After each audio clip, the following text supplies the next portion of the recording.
In the story of Kindred, readers are presented with two very distinct eras in history, the antebellum South and the 1970s.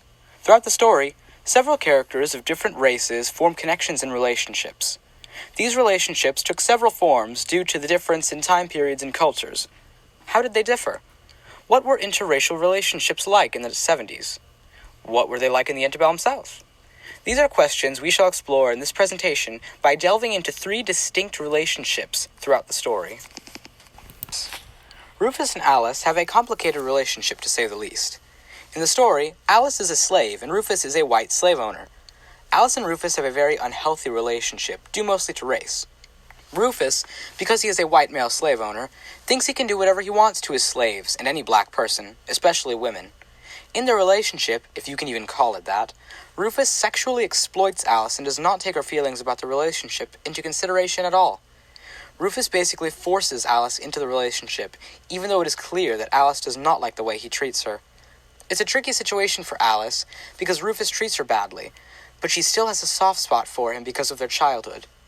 Being a woman and a slave, Alice is conflicted and confused. On one hand, if she does what Rufus wants and fulfills his sexual desire for her, it will make him happy, and he will in turn treat her better. On the other hand, if she sleeps with Rufus, her fellow slaves will resent her for taking advantage of the situation and sleeping with such an awful man. The relationship obviously causes Alice great distress, and is the reason for her taking her own life at the end of the book. Alice decided to take her own life mainly because Rufus lied about selling their two children as slaves. By taking her own life, Alice shows us just how much misery and trauma Rufus has caused her. Alice was so heartbroken and destroyed by all the things that Rufus has done that she came to the point where death was better than her life with him. Alice and Rufus are the perfect example of a horribly unhealthy interracial relationship. Neither Alice nor Rufus benefits from this relationship. Alice is physically and emotionally abused by Rufus, but Rufus is still hurt when she takes her own life and is upset that he couldn't learn to respect and love a black woman. In the end, both Alice and Rufus end up being hurt by this relationship. Alice is more hurt than Rufus, but the toxicity on both ends is obvious. The relationship between Rufus and Dana can be confusing throughout the book. Although it is apparent to us, the readers, that Rufus is a distant relative to Dana, it is not seen as clear to Rufus what the relationship is. Dana and Rufus seem to have a partnership. This partnership changes and progresses throughout the story, but the main focus of their relationship is the power dynamic at points in time. The power dynamic between the two is what influences the story, and the basis of this power has most to do with their race. In his early childhood, it seems that Dana is somewhat of a maternal figure to Rufus, and is there to help him as an adult. This gives Dana the upper hand, because she is the one that is there to save him, and can influence him based on their age. As a child, Rufus is sick and needs Dana's knowledge of healing to get better.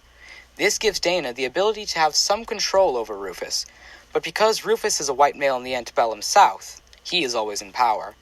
In his teenage years, Rufus was starting to become like his father, while still maintaining the influence Dana had given him as a child. Dana taught him as a child that it was okay to be nice to the slaves, but he could not change the inevitable.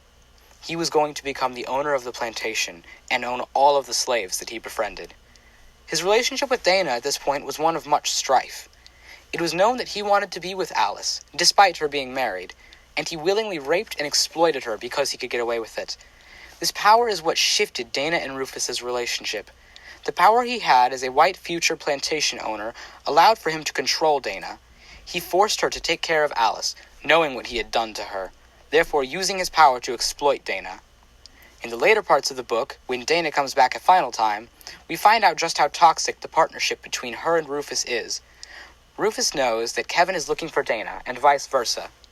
Instead of sending the letters she writes to Kevin, he keeps the letters to ensure that she stays with him. This shows who holds the power of the relationship at this point in the story. The struggle for power is ultimately decided when Dana is the one to kill him at the end of the story. The story does a good job of showing how these types of relationships in the past worked. They worked on the basis of power, and most of the time, the power went to those who were white and owned slaves. In this story, we see just how exploitive and toxic interracial relationships were, and the ultimate damage they could lead up to. The exposure of power can make possibly good people become some of the worst people we have ever seen, and this story was the perfect example of just that. Kevin and Dana's relationship started out as a work friendship. They would sometimes flirt, and next thing you knew, they were dating. Kevin was a white male and Dana was a black female in the 1970s. This is when interracial relationships were uncommon. They were rarely seen in the United States. Kevin and Dana both had family who did not approve of them getting married. Dana tells Kevin, "They're old. Sometimes their ideas don't have very much to do with what's going on now." Her uncle was still thinking in the past. This was a problem they didn't worry about, and they got married. Today in 2020, interracial relationships are seen all over the US. They are quite common, and no one sees them as a problem.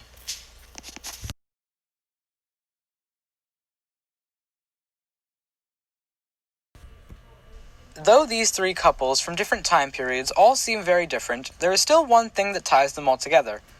Each couple has its own set of pros and cons. Rufus and Alice have a very toxic relationship, but Rufus is able to satisfy his desires, and Alice earns better treatment at times. Rufus and Dana both have things to gain from their relationship, such as Dana's aid in Rufus's times of need, but the two constantly struggle for control and freedom. Dana and Kevin have strong companionship in one another, but they fight just like any couple. In addition, there are those who don't support their union. Interracial relationships have come a long way since the antebellum South, and yet there seems to be some aspects to them that will never change.